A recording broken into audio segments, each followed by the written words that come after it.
What's up, yo? Welcome to the Young Legends podcast, where we teach you the cheat codes to the game of life. I'm your host, Caption, aka Caption Red. I hope you're doing well wherever you are. And I'm super excited to bring you today's episode, which is super motivational, super informative, and honestly, it was just really good positive energy to have a conversation with comic book artist Irene Strychalski. Now, a little information about Irene. She's a comic book artist who graduated from the Savannah College of Art and Design with a major in sequential art and a minor in animation. Since graduating, she's worked in the arts and entertainment industry. Her credits include various Marvel comic projects, including Deadpool Family, Marvel Rising, Marvel Superheroes Adventures, and many more. She's also created background art for the TV show Archer, and currently is working to release her own fantasy comic book series, Fiendish. Irene, so happy to have you on the podcast. How are you doing today? Hello, I am so happy to be here. Thank you for having me. Yes, absolutely. I've been checking out your amazing art past couple of days, really digging everything that you're doing. And I'm just excited about this whole interview. So, yeah. Thank you. I'm excited too. Yes, absolutely. So the way I like to start my interviews, I like to ask my podcast guests to tell a story of a good time, a funny time, something that happened that is just a fun story to hear. Everybody likes a good story. So do you have any stories for us? Yes, I do actually. And anyone who follows my work or knows me online will probably already know about this story. There has been an ongoing saga for me in relation to my art. I drew this little doodle when I was 16 years old in high school, and I had just started putting my work on the internet very, very early. And it was like a little drawing of an emo couple, and I was such a bad artist back then. It looks so silly, and I think it's like really, it's like chibi, anime style. But I guess people thought it was cute, and it was just like a little emo couple. But apparently, it blew up on the internet, but not anywhere where I was. It blew up on the Latin American internet, so I didn't know about it at all until I was like about 24. So Wow. so nowadays, so about like a couple years ago, so one day all of a sudden I got like my Instagram followers were just rocketing up. Like all of a sudden I got like 4,000 new followers. I think I was like at 2,000 for like 3 years straight or something. Mm-hmm. It's like, oh, I got some followers when I worked for Marvel, but then it was about it because I was just a fill-in artist. But all of a sudden I got like 4,000, then 6,000, and then I was like, what's going on? And then a bunch of people like started commenting in Spanish on my Twitter, and I was like, I can't read any of this. Hi everyone, I really appreciate it, but wow, who speaks Spanish? Please translate for me. So I found out that my little doodle when I made when I was 16 got big on the internet halfway across the world because I was living in Taiwan at the time. So I really knew nothing about this, but it came back to serve me many years later, and now I've made a lot of connections and, with people from halfway across the world in South America, and I'm trying to learn Spanish. So yeah, I guess that's a pretty interesting story. Yeah, that's a great story. You're just like, where are these people coming from? And you're just like, no, not that one. But that's so fun. It's kind of magical. It's just one of those things about the internet that you would never expect. Like, why would you expect for, you put something on the internet when you're just a kid and it blows up and, people halfway around the world like it. And it wasn't really a good piece, but it's just one of those, I don't want to say fate because that sounds kind of cheesy, but it's just one of those things that happen, and it's out of your control. But like, I can think of a Chinese word, but I can't think of the English words. It happens to me a lot. So yeah, that's fine. But yeah, so it's fantastic, and it's kind of an ongoing saga because every few months, like people rediscover this image, or people will, like, nowadays for nostalgia's sake, because it was like in the early 2000s back then, people will be like, oh, let's revisit our emo years, and there's this little drawing that was really popular. Who's the artist? And then some people will find me, and then I'll have to explain where I've been to them, and they think it's really awesome that I work for Marvel and I'm doing my own comic and all this stuff. So it's a good time. I really and I appreciate this journey and like how open and friendly everybody has been about it. So I love it. Yeah, that's amazing. I love it. Speaking of which, working for Marvel, working for Archer, these are some, as big a names as they can get, right? I guess. I can't think of a bigger name. I mean, I haven't worked for DC yet. Okay. Right. I want to say Marvel's cooler than DC. No shade on DC, but I don't know. But anyway. That's fine. I'm not involved in that beef, so I abstain. Yeah, no worries. Yes, absolutely. But you're working for the big names regardless. And there was a time where it was the first time you saw your art in a major publication. What was that like? How do I get my next job? Maybe that's. Huh? I think, or from what I see, you're asking like, what was my thought when I first saw my art in the major publication? Yeah. What was it like? Okay, let me rephrase that. What was it like to see your artwork for the first time in a major publication? Like the feeling you had and all of that, I guess. So I think artists are always their own worst critics, and for me, it was exciting, but at the same time, I was already thinking ahead and thinking about the next step. So, like, I didn't really spend much time in the moment and enjoying it, which I think looking back, I probably would have told myself to enjoy it more. But to me, it's always about how do I get better? Like, when I look at my old art that's even like a month old, I'm like, oh, I could have done this better. This is so bad. I made this mistake. It's always about improving. And it's, even if I publish something successfully, as the minute it gets printed, I'm worried about, okay, is the next thing going to be as good? Because it only takes one minute of slacking off to fail, and you have to keep on your toes. So that was kind of my reaction, and I think that's probably what has helped me a lot over the years. I wasn't really like sitting like enjoying the moment so much. Like I said, I probably should have, but yeah, I was very critical. I was immediately like, how do I improve? Like, I need to do this better. Right. Yeah, no, I mean that's how the greats become great. So that's a great attitude to have and great perspective.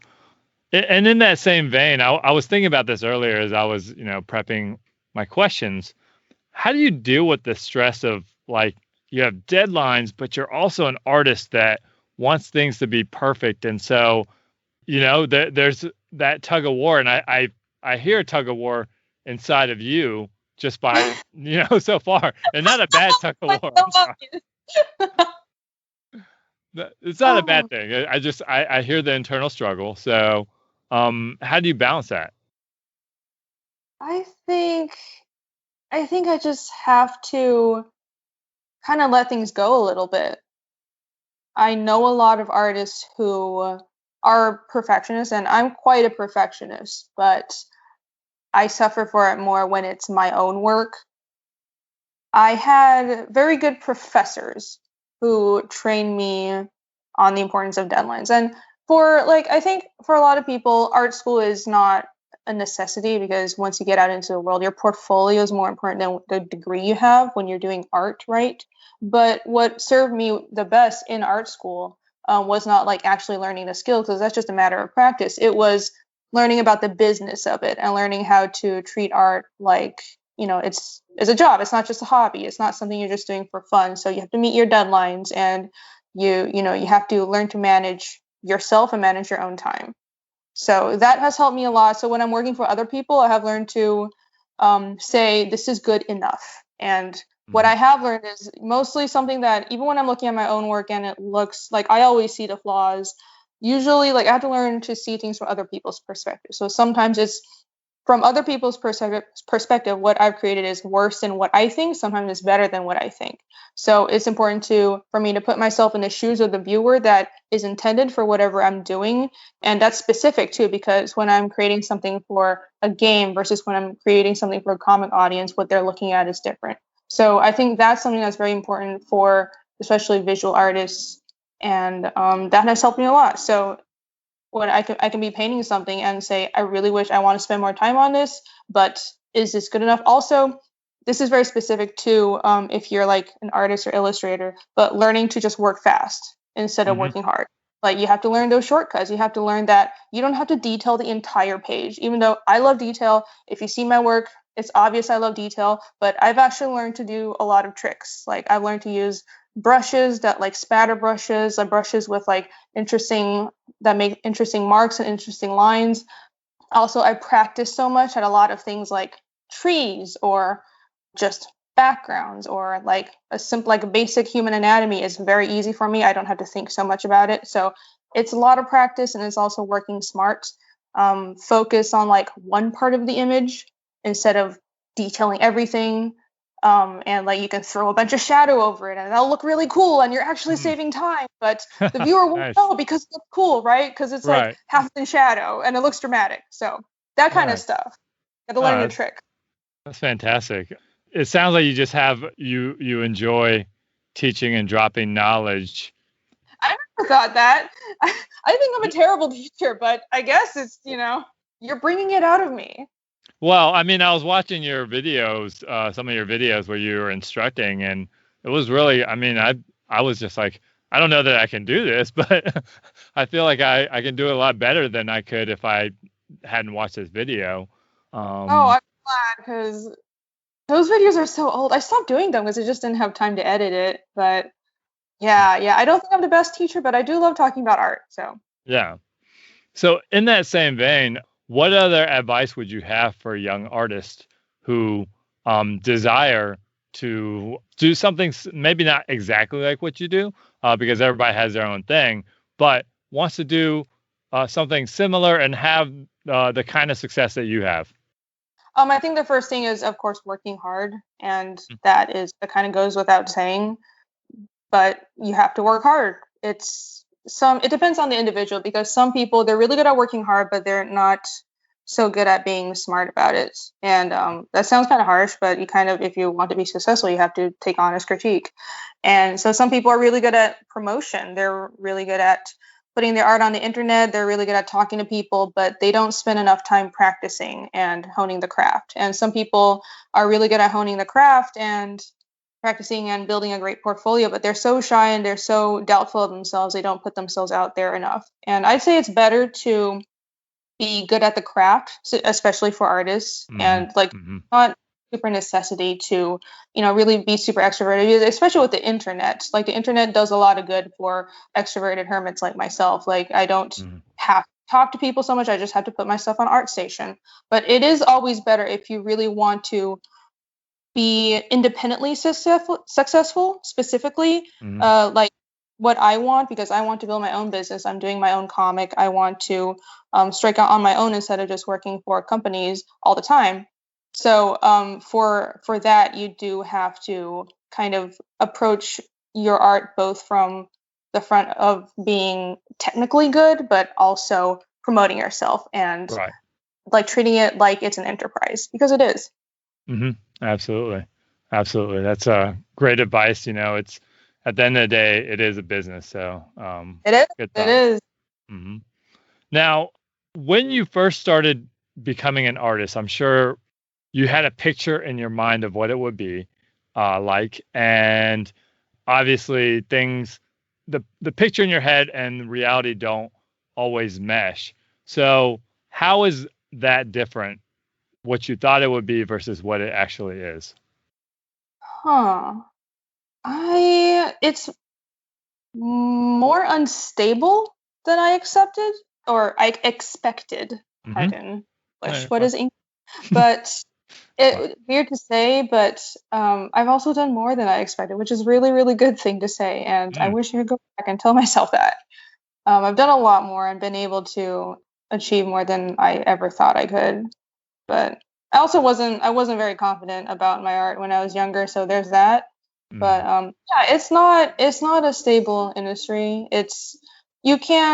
There are options if you work in, for example, if you get a job at like you work in gaming or stuff, that's usually more stable employment. But right now I'm coming off of working in animation. Animation is basically seasonal. So if you work on a production for 1 year, movies are the same way. You'll be working on at a company for the duration of like a season or a year, and then you have to look for the next production. And comics is like pretty much every few months. So some people like the excitement.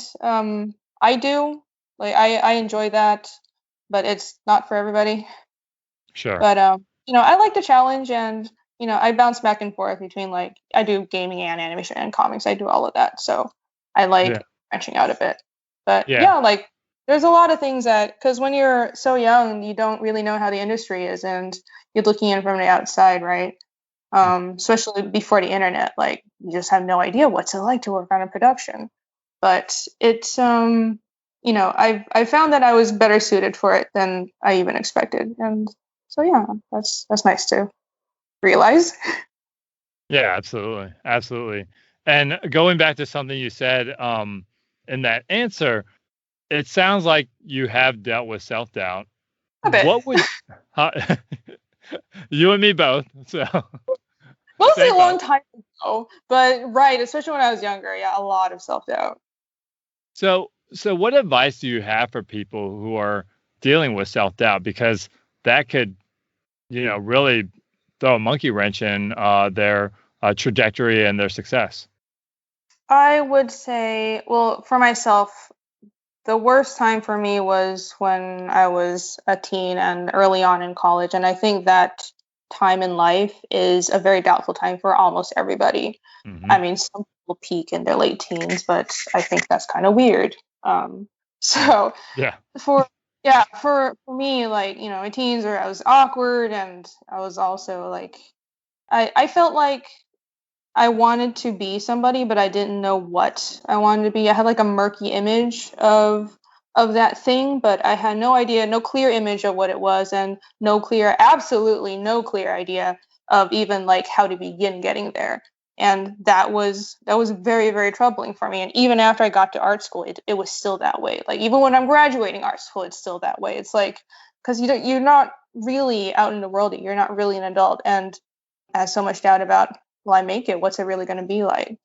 But the thing is, it got better. And I think that's what I would say for people who are teens or in college or younger, and not just pursuing the same kind of career that I am, but doing anything. I think whatever you're facing now, you'll pull through. It's natural to feel the way you do. Like you don't really know who you are yet, and like the path ahead is murky. But that's part of growing. And whatever the path you're looking for, it exists, and you should trust yourself and trust that time and experience will guide you towards being the best possible person that you can be. As long as you keep at working on yourself, as long as you focus on being something greater, and as long as you focus on improving, then opportunities will come, because people around you will also see that you're trying to be somebody and you're working hard, and people respond very well to that. Yeah, that's great. Wow, that's that's some good, powerful, motivational stuff right there. I'm glad to hear. No, absolutely, that's great. That's awesome. So was there anything that kind of helped you go over the hump, or were you just kind of wobbling your way forward? And obviously, we're all wobbling our way forward, right? I mean, yeah, we are today. So. Yeah, we still are. I feel like after coming off of that, this is like the downer moment, because I don't feel like people say you don't really become an adult, you just get better at pretending to be one. And I'm really realizing that. Sure. So because I've been doing art professionally for like almost 10 years now, and I face a lot of the same problems I did when I was starting out, but I've just gotten more used to it. Like I know there's going to be ups and downs, and I don't let it get to me as much. So that's how I like to put it. Oh, that's so good. You know what? That is also motivational. Yeah, it is though. honestly, because like experience is, counts for so much. And yeah, just having that experience and knowing that things will pass as long as you're like, you don't let yourself stagnate, it will pass. Sure. Absolutely. Absolutely. And speaking of working in the art world, are there a lot of women working in the art world doing what you do? There are actually. Really? There's- Interesting. That is so Yeah. cool. I'm glad to hear that because I think of animation and comic artists and I just think of men. I don't know why. Huh. I guess yeah, that's a bit of a stereotype. In comics more so, I think there are a lot more men in comics than women. Though I think that's also a side effect of the fact that comics in America are so superhero comics oriented. Right. And like superhero comics tends to be more, the audience tends to be more male, and it's usually men that like to draw it more. And even me, I'm not, Marvel will hate me for saying this, but I'm not like a huge superhero comics fan. I enjoy drawing comics, but it's like I didn't grow up with it. I'm more of like a fantasy adventure, I'd rather draw Conan the Barbarian, but I don't think they'd ever hire me. That would be great though. So if anybody listening is editing Conan, hire me. But Yeah, absolutely. Or couldn't you yeah, just do like Spider-Man or Archer and then throw Conan in there just randomly off to the yeah, right? I don't think they have like issues with rights and copy. Yeah, it's I'm legal just kidding. stuff. That would be great though. I Yeah. wish but yeah. Yeah. But in animation there are a lot of women. So I think at the studio I'm working at it's almost 50-50. So Oh, that's great. Good to hear. mhm. So you dropped a bunch of knowledge bombs already, um, which I'm so glad I'm interviewing you right now. But what is beyond the stuff you've already mentioned? What is a key life lesson that you learned along your journey of being an artist or just being a person in general? Well, I think I learned a few things. Though the first thing I think I've already mentioned is that treating art like a business, because that's very hard for a lot of people doing art. And Hmm. I don't mean dead horse, but it really is hard for artists to think in the business sense and think entrepreneurially. So, but I think I'll also say that treating your art that way doesn't mean you have to lose your passion for it. I've seen a lot of people, especially in college, like once they have to do art because they're being told to, or to like for a grade or for an assignment, they lose the passion for it. And I understand like everybody's different, but realize that it doesn't have to be that way. I think if you're starting to feel like having to sell your art makes you feel dispassionate about it, you're probably just creating the wrong type of art, because there's also sometimes I take jobs that I don't enjoy, and it makes me feel dispassionate about creating art. And I've realized it's just the wrong type of art. You have to find the right project and find the right people to work with. So it can definitely be both a passionate hobby and also a business. So Yes. yeah, also like for me personally, I'll just say I find that it motivates me to think of everything I do like this is something I have to sell, because whenever I'm drawing something, like all I'm thinking about is, it's not just, first I think about how does this serve the project? How does this serve the story? Like how does this serve, the comic, and is this accurate to the characters? Is the acting good? Like of course that comes first. But when I'm done with the page, I look at it and I step back and ask myself, is this so good someone will pay for it? Is this entertaining them? I have to Hmm. entertain someone. So I think that helps a lot. Yeah, absolutely. And I keep hearing the focus on the end user. And I think that's so great because I think oftentimes people forget that, it's important that you make an impact and it's important that you serve the people that you're working to, right? Oh yeah, definitely. Because it's not that you have to create something just only for, to make money or only to please other people. I think it's a balance, because Hmm. I view creating my comics as, and this is something that I think a lot of comic artists have struggled with at one point in their careers. It's like, are you only doing whatever like a focus group would want? Like, is this just purely a business? Or like you have to strike a balance between that and just doing something for fun, like you're just throwing paint at the wall in a cabin in the woods, right? But yeah, the end user is important, and creating something for my readers that they enjoy is important. But I think a good way to approach it that I've found is to treat it like a conversation. It's like, I have something to say. I'm going to say it this way. What do you think? And they're like, oh, that's really good, but I think you could change this or that, or like maybe like the next sentence, like what about this? And then I listen to that and I refine what I'm saying, or I clarify what I'm saying, and it's like a conversation. So it goes both ways. Yeah, absolutely. That's great.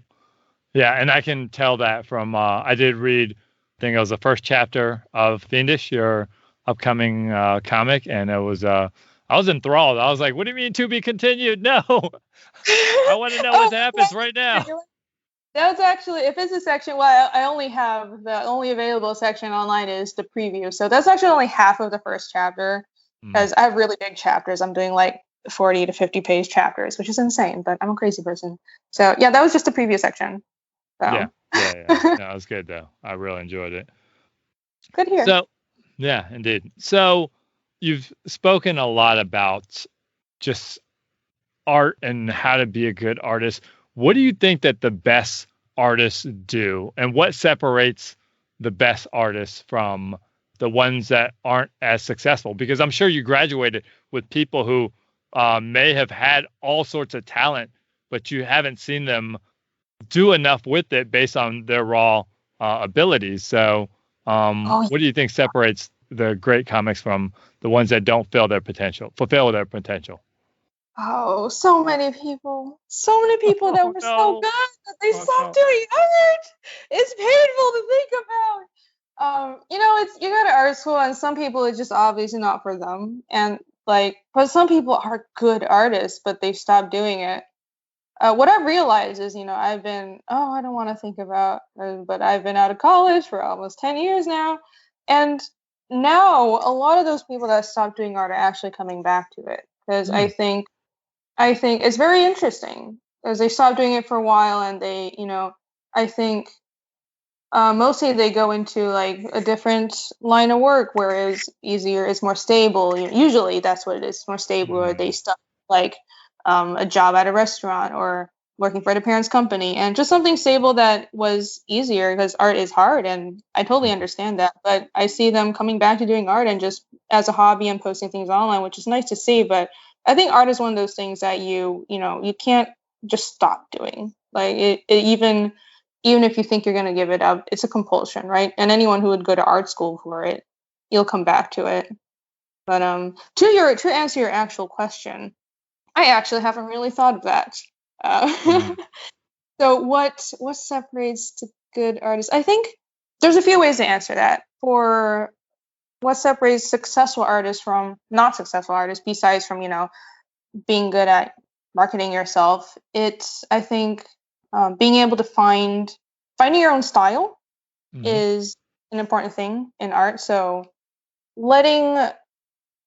taking in critique and understanding what other people want to see, but also expressing yourself.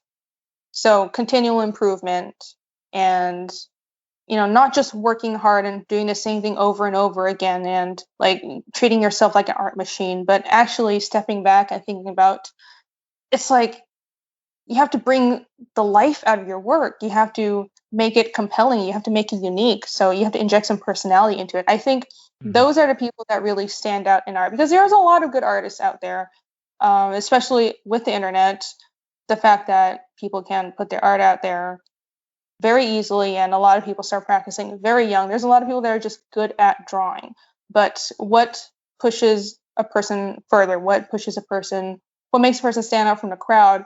It's a unique style, and it's having something unique to say. But on top of that, also what'll help you be successful is just being really fast. So, this is something that I was told in art school. So my professors will always say, you have to either be fast, nice, or good. You have to be two of those three things. And if you're all three, you're going to be a superstar.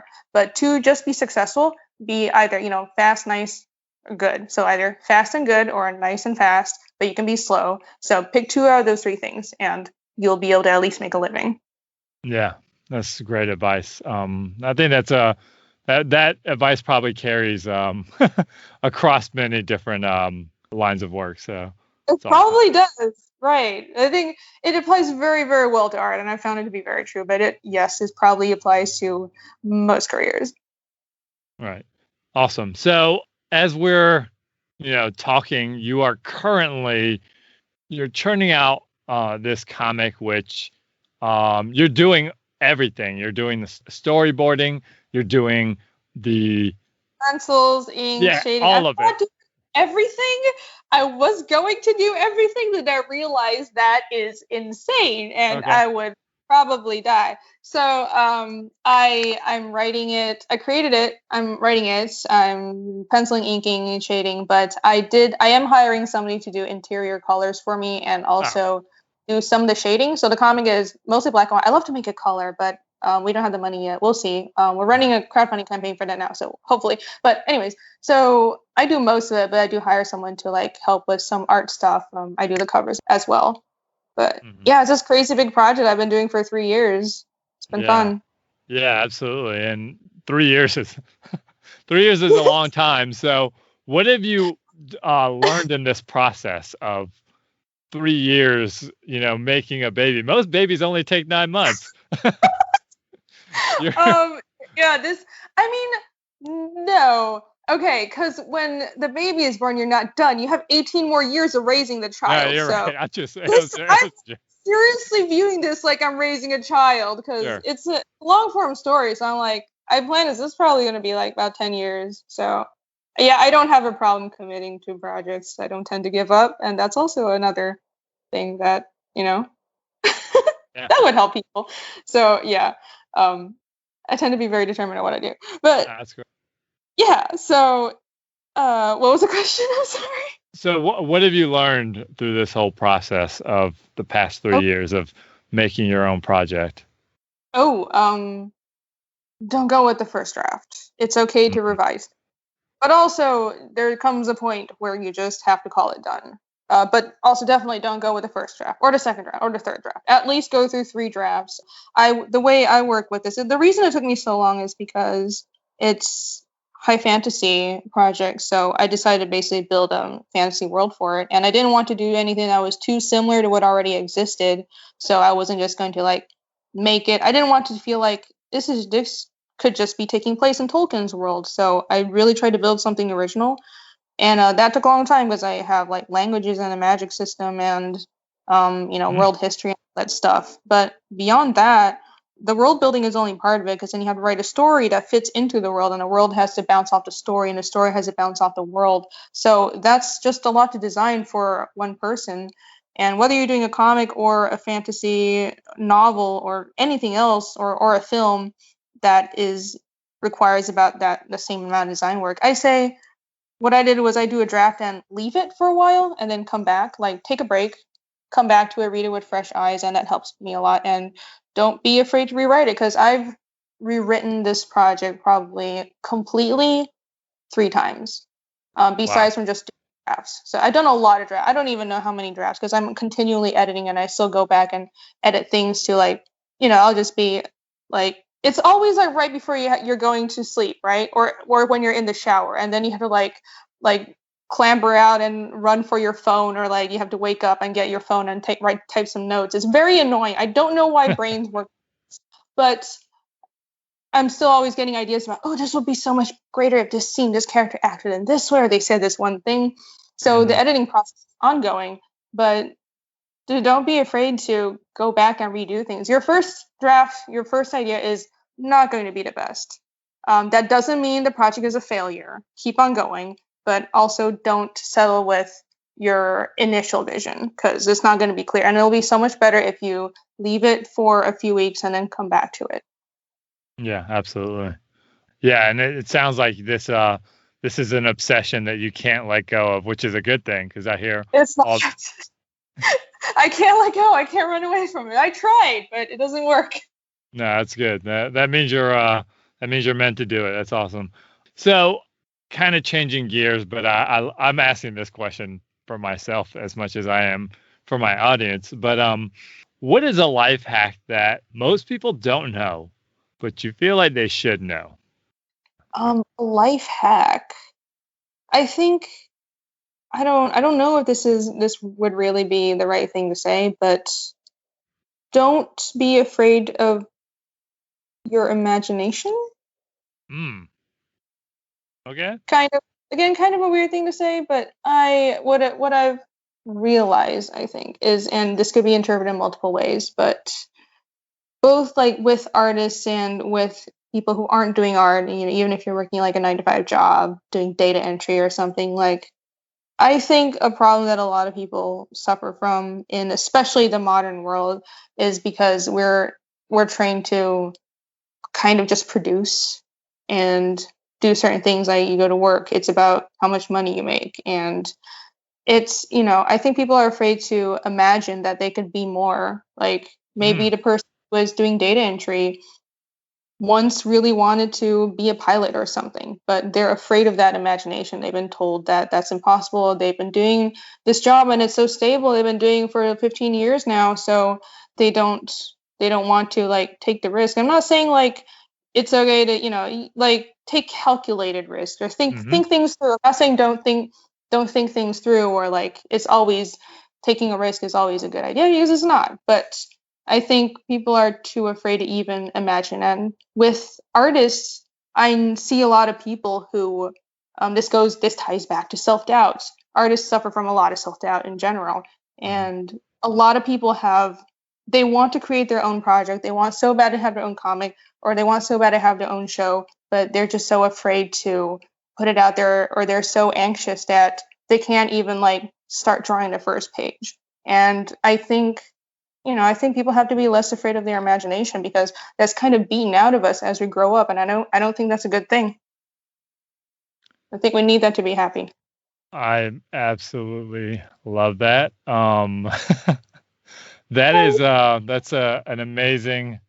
You're just dropping motivation bombs left and right. Thank you so much for that. I'm glad to hear. Yeah, absolutely, absolutely. Well, we are coming up on, the time that we have, as far as this interview goes. Are there any final thoughts that you want to leave on? Although that one was a bit of a crescendo, so maybe you end there. But anything else you'd like to share with my audience? I guess you just never know. It's just the things that you don't think through first, it just comes out. Yeah.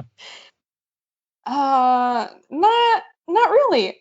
I'm very honored to have come on this podcast. I thought this was a fantastic interview. It's always inspiring to, do something where I can talk to young creators, or just young people in general, not even just young creators, because that's what your podcast does, right? It talks to young people about how to be successful. And I think growing up, I was discouraged from doing art quite a bit, actually, not unilaterally, but more than I would think for someone who is so focused on art. A lot of adults told me some really bad things about doing art. And I didn't actually have anyone encourage me. The only people that I look up to were from far away. I was looking at like Miyazaki was like an idol of mine. And from far away, from in Taiwan, from another country, I'd be watching his movies, and I would be thinking, all my teachers are telling me, and even some people in my family are telling me, this is impossible. Miyazaki's special. You're not special like that. You can't create art. You can't animation. You can't tell stories and do comics. Like, that's preposterous. Nobody makes comics for a living. Nobody makes animation for a living. That's verbatim what I was told. But I would be looking at these animations and reading these comics all the time, and it would just occur to me, this doesn't make any logical sense. Someone is being paid to do this. This is what they're doing for a living, so why can't I? And I think I would have given anything to have like an artist who was successful, who had gone through that, come and tell me that it is possible. It won't be easy. You will have to work hard. You will have failures, but it'll turn out okay. Yeah. And you know what? I'm sorry, what? Oh, no, I was just saying. So I love doing stuff like this. I don't get a lot of chances to, speak to people who are coming up, doing the same kind of, just any young people that are trying to make something out of themselves. So this is great. Yeah, and what I was saying is, you are that artist now. You are that very person that you were. No, you are. That's awesome. This is great. I'm just before we wrap up, can you just give a little synopsis of what Fiendish is all about? I know you percolated people's ears with the amount of work that you put into it, but just a snapshot of what it is. Sure. So the synopsis is Fiendish is about a group of young men and women on a journey of vengeance against mysterious otherworldly monsters. And it basically combines all of my favorite influences from seinen manga like Berserk and Vinland Saga and Vagabond. If you're a manga fan, you'll know all of these. And also my influences from European comics like Siegfried. So it's a classical fantasy, but also it's a nice merger of Eastern and Western styles, which I think I'm in a pretty good, unique position to do. A lot of those, those influences, but also a lot like a D&D campaign. So if you like D&D, I also play a lot of D&D, and that's what initially inspired me to do this comic. So if you're a fan of like role-playing games, you'll also probably like this comic. So high fantasy, action, monsters, and mystery. Yes, absolutely. And I read some of it, and it's fantastic. So I'm looking forward. I'm looking forward to purchasing my copy when it comes out. Oh boy, thank you so much. Absolutely. All right, I'm sorry. Oh, I said I promise you'll love it.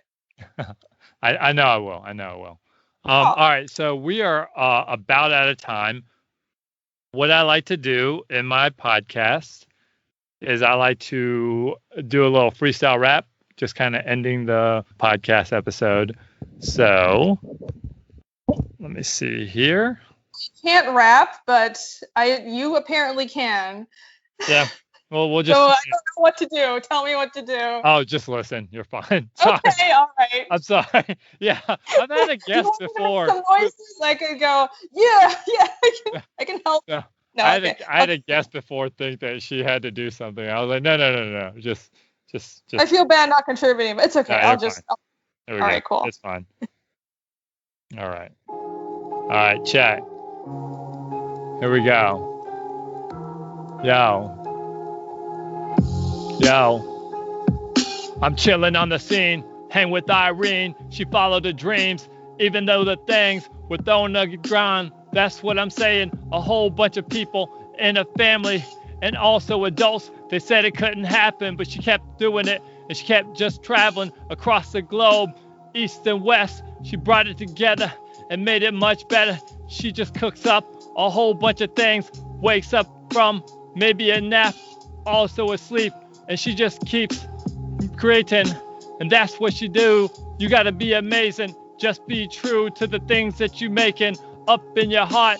Know it's a business, know they're riches, but you gotta go through and work freaking smart. That's what I'm saying. You gotta keep going, you gotta keep showing yourself how you could just grow. Basically, you gotta be good and also fast, maybe even nice. Here with this advice, I'm spitting freestyles, and she's got things. Yo, she dreams. It's talking about Fiendish, a whole bunch of people seeking revenge. They don't pretend. They just come capture a whole bunch of people that went after their families. So they gotta draw blood, and that's what I say. It's really all love. She's making a bunch of things and just straight growing, and that's what I say. Basically, she ain't a Ronin. She really likes Conan, Barbarian. So give her a job, and that's what I'm saying. She just come through with a bunch of things from her imagination. Don't be afraid of it. You just gotta follow, and that's what I say. To have better tomorrows, Irene draws. That's what she does, and that's what I say. She will just buzz your mind all the time with the good things, and that's what I say. That's what she brings, that motivation with the creation, and that's what I'm saying. What she is making, I spit off the top. And that's how I go. Freestyle flow. Act like you know. All right. There it is. That was really good. Thank you. Loved it. It was all right. Not my best work, but we're gonna roll with it. So, Irene, before we leave, of course, we need a little more followers from around the globe, South America, and the rest of the world included. So, where can people find you online? They can find me at Rini Draws pretty much on every social media platform. I am Rini Draws on Twitter, on Instagram, and I also have a Facebook page called Rini Draws, and also have an art station. That's my art station portfolio. That's RENIEDRAWS. That's also my website, rinidraws.com. And you can check out my comic at fiendishcomic.com. That's FIENDISH in comic, just all one word. And also there's an Indiegogo for that comic running right now as we speak, but there's a link to that right on the website, so that's very easy to find. Absolutely. And I'll tag all of that in the show notes so people can find it real easily. Awesome. Irene, thank you for the knowledge bombs. I am so happy right now, and I'm gonna, I'm just really pumped about getting this out to the world. So thank you for that. The motivation, the positive energy, and thank you for having me on. This was fantastic. Great questions. I love the energy. And yeah, I hope this helps somebody out there.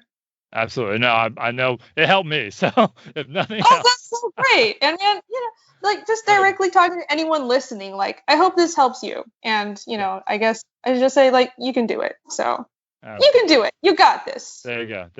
Keep on going. Indeed. Yeah. All right. Well, thanks so much. Have a fantastic night, and I'll talk to you later. You too. I'll talk to you later. All right. So I hope you enjoyed that interview. I hope you're inspired to get out there and put the things that you learned into practice. Don't forget to work hard, and don't be afraid of your imagination. Now, if you enjoyed this episode, don't forget to hit follow wherever you listen to podcasts. And if you really want to help me get the word out about this podcast, please leave a rating and review on Apple Podcasts. That would be super helpful. All right. Take care of yourself. And until next time, peace.